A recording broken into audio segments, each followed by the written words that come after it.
Shane 4, totaling $100 million.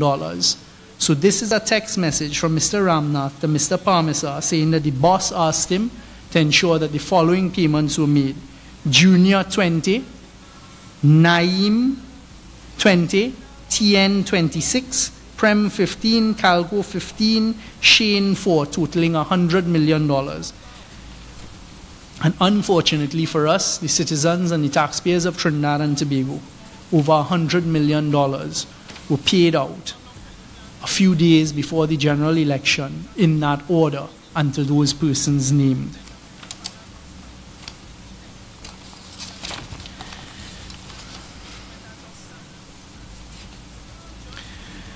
On the 18th of December 2014, the following exchanges took place between Dr. Rudal Munilal and Mr. Parmesar. Mr. Parmesar, document for Ramhit being prepared. Problems with Calco as its variations not approved. Chairman told me I'm not to make any payment to him. Chair also told me to tell you he's instructing me not to pay. Dr. Rudal Munilal responds to Calco. Mr. Parmesar says, yes, to Calco. Dr. Munilal, K, what about Ramhit? Now these are the SMS messages to the phone numbers registered to these persons. Mr. Parmesar was using a company telephone that he had to return to the company when he was sent on suspension, when suspicions arose. And that is the forensic analysis and work done on that phone that then picked up these messages being sent to these various persons' telephone numbers. Dr. Munilal goes on, Mr. Parmesar says, Dr. Munilal says, what about Ramhit? Mr. Parmesar says, payment will be ready in the morning. It went for one signature, an engineer giving me certificate also. Danielle has check, but she wants to see the certificate first. Dr. Munilal, good. Dr. Munilal, send a check for me to give to Ramhit tomorrow. Mr. Parmesar responds, he will do so. On the 3rd of January 2015, exchanges between Dr. Munilal and Mr. Parmesar. Dr. Munilal, need to pay Calco some money. Mr. Parmesar, okay, Chief, I think we can do 4 million. Dr. Munilal, that is safe? Dr. Munilal, give me the check on Monday. Dr. Munilal, prepare the check. Mr. Parmesar, will have to confirm, but I know he submitted invoice for that amount. On the 5th of January 2015, another exchange between Dr. Munilal and Mr. Parmesar. Dr. Munilal, sandpit in Milton, Coover. You know about that? Mr. Parmesar, it's a new sand hit we are exploring, the idea of opening. Dr. Munilal, want to lease it to Ramhit and Calco. Parmesar, understood, but we're now making application, so it's still some time off, but I will accelerate. Dr. Munilal, fast forward. On the 21st of January 2015, from Mr. Parmesar to Dr. Munilal. Chief, good night. As you see, I don't really ask for much, but I'm asking for assistance in obtaining a single unit family home in Egypt. Asgar has all my information, but I will also any assistance will be greatly appreciated. Dr. Munilal replied on the 21st of January, you want a house? 2015, you want a house? To which Mr. Parmesar replied, yes. And we have forensically traced that, and he was in fact given an HDC house subsequently. On the 5th of March 2015, Dr. Munilal, the Minister of Housing and Urban Development, sent an SMS message to Mr. Parmesar stating, quote, also prepare note for roads, liaise with Naeem. Of course, we suspect that Naeem is Naeem Ali, the principal of Namalco. On the 13th of March 2015, messages between Dr. Munilal and Mr. Parmesar. Dr. Munilal, need small payment for Mainway and LCB. Mr. Parmesar, no, Dr. Munilal, tell me how much before. Mr. Parmesar, okay, we'll prepare. Mr. Parmesar, I can make a payment of $5 million each. Dr. Munilal, yes, prepare check and send to me. The question arises I've just mentioned a few of these SMS and text message exchanges The question consistently arises, why is a government minister asking for checks to be prepared and then be brought to him, where the contractors are the persons to whom these checks are payable? On the 17th of March 2015, the following exchange took place between Mr. Parmesa and Dr. Munilal. Mr. Parmesa: minor works in Picton free to tender and semi-major works in Hermitage to do tendering. Dr. Munilal: invite Calco and Fides for Hermitage and Picton. We then have text messages from a principal at Calco to Mr. Parmesa: reminder on payment today. Okay, I was calling you to pick up the check.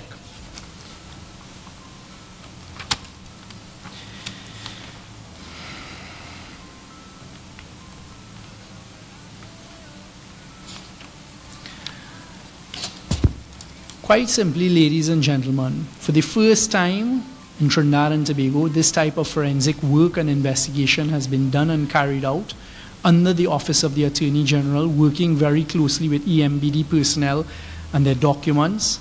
We have gathered evidence which have now been put into High Court claims. As I said, we are going to be pursuing claims against these 5 contractors and those 3 public officials, including Dr. Rudal Munilal and Mr. Parmesa, the former CEO of EMBD. The type of behavior that we've seen is quite shocking, and on behalf of Trinidad and Tobago, we are claiming that these contracts are void and should be void or otherwise non-existent as a matter of agency law. They're unenforceable as a result of the doctrine of illegality. We're seeking to rescind these contracts and recover the full amounts of money paid to these various contractors. We are also pursuing claims of knowing receipt and dishonest assistance against these persons, and we're claiming that bribes and offers of bribes were made to Mr. Parmesa by Mr. Ramnath in the offering of a house and other incentives. We are also claiming that there's an unlawful means conspiracy between these parties, and they unlawfully conspired to defraud EMBD and by extension the state. And we will be pursuing them all for damages. It was also very interesting when we analyzed these 10 contracts that all of the contracts were awarded on either the 19th of August or the 25th of August 2015. So contracts being awarded on the 19th of August, a mere couple weeks before the general election, and payments to the tune of over $200 million being provided to these contractors. What work could have possibly gone on in that period, and what quality of work is what we are challenging.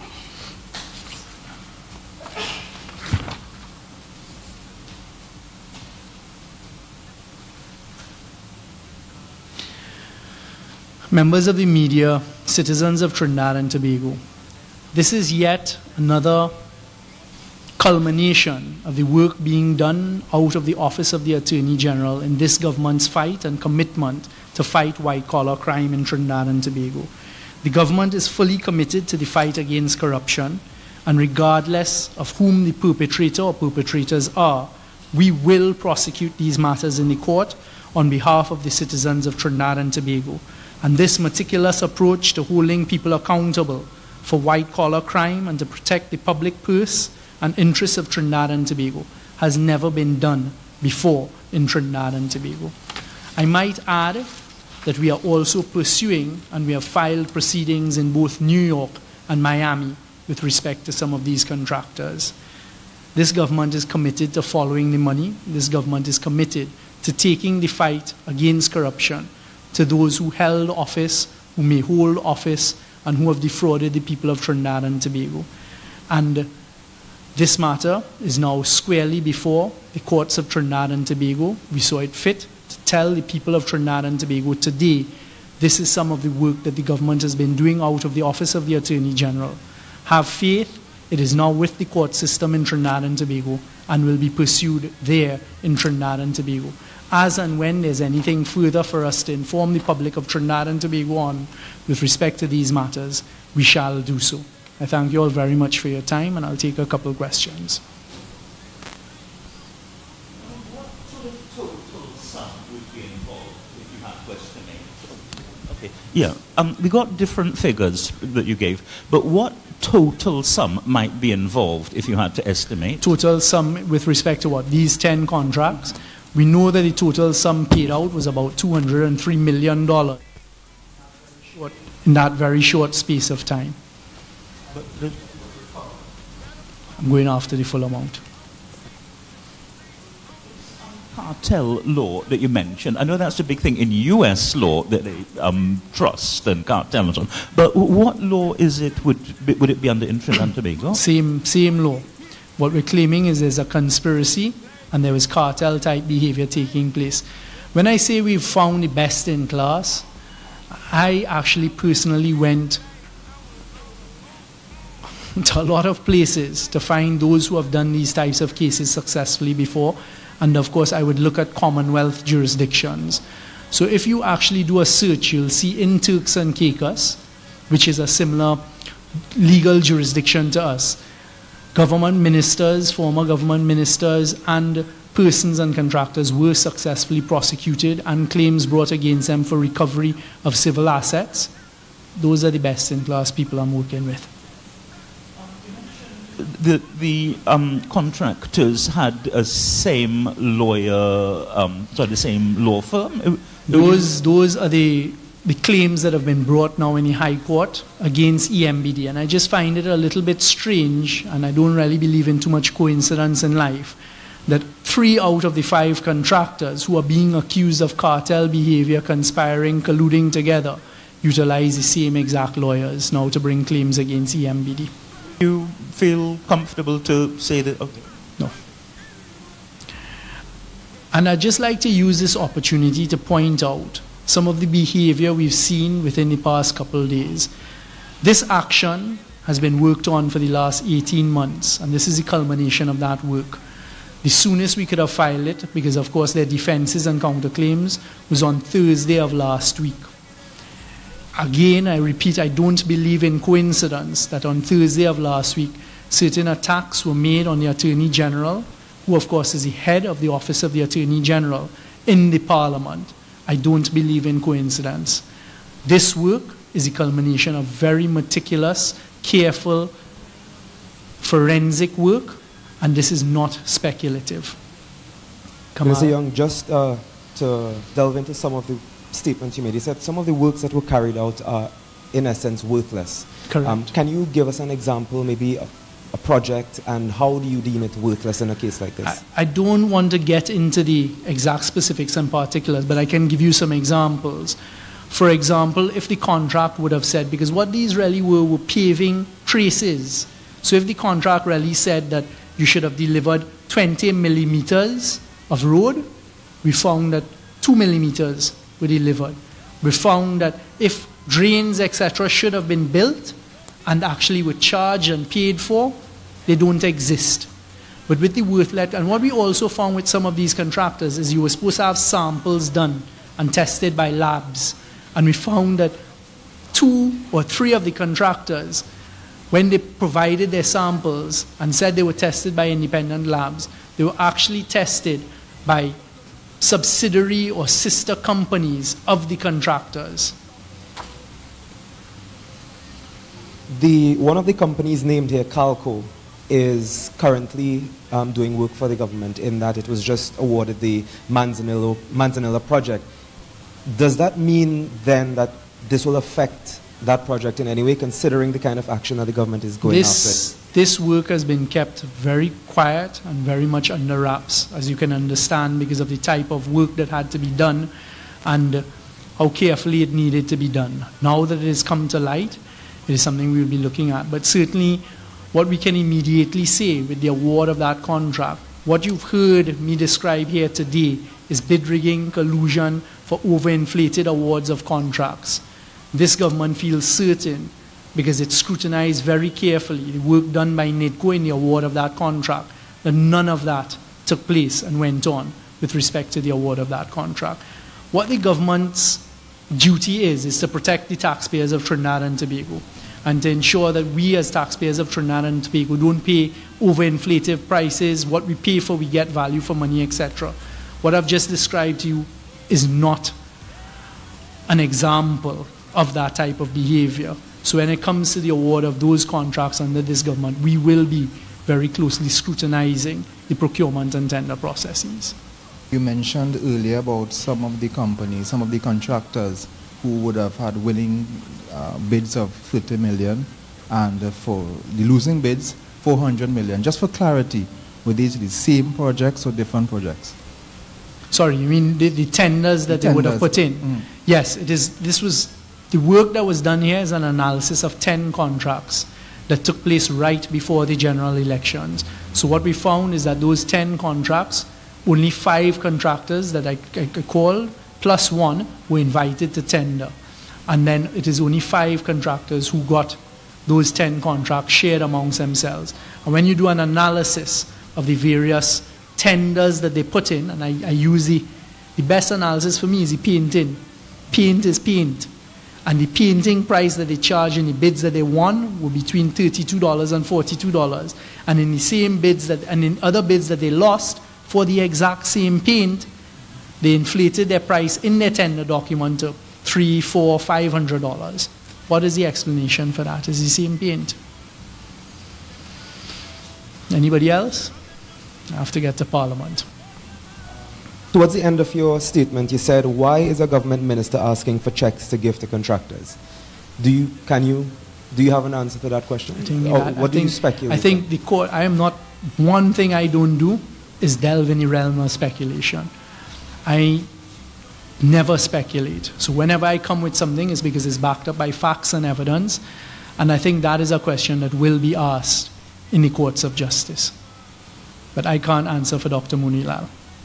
I mean, this company has had a troubled history, and I think it's defined as a special purpose state company. But is there a need legislatively to look again at the laws or the lack of laws that govern these special purpose state companies, and also the procurement law reform? What's the status of that, please? Well, as you all would have heard us say, both at the Spotlight as well as in the national budget debate, the procurement legislation, the Public Procurement and Disposal of Public Assets Act, is currently awaiting proclamation. What we're waiting on is the Office of the President to select a procurement regulator who will then head the body. I personally look forward to the proclamation of that law, because that law allows, for the first time, for bid rigging to be a criminal offense, an express statutory criminal offense. Is there anything found in the investigations that were conducted by the Office of the Attorney General that requires some being forwarded to other authorities, for example, the police, the Director of Public Prosecutions, and so on? The work and the evidence that we uncovered has been forwarded to the Police Service of Trinidad and Tobago.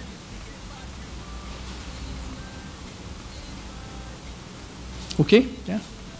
Thank you all very, very much. I appreciate you. Add one more, Ian.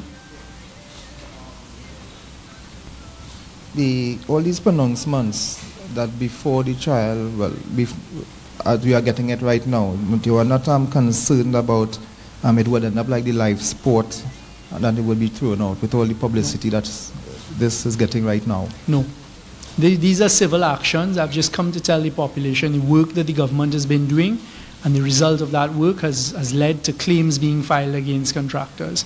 This is not a trial. This is not the court of public influence, etc. And these are civil matters. Correct. Well, now we filed against, last week, Thursday, we filed against T.N. Ramnath and Mr. Ramnath personally because of the type of text messages that he was exchanging. We filed against Calco. Today, before coming down here, we have filed against Ramhit. We filed an application to stay the Namalco $1.3 billion, which was granted in court this morning. So we intend to file similar proceedings against Namalco. And then we will also be commencing proceedings against Fides, Dr. Munilal, Mr. Parmesa, and I think Mr. Balru. I am hoping very shortly. Okay? Thank you all very much. I appreciate your time.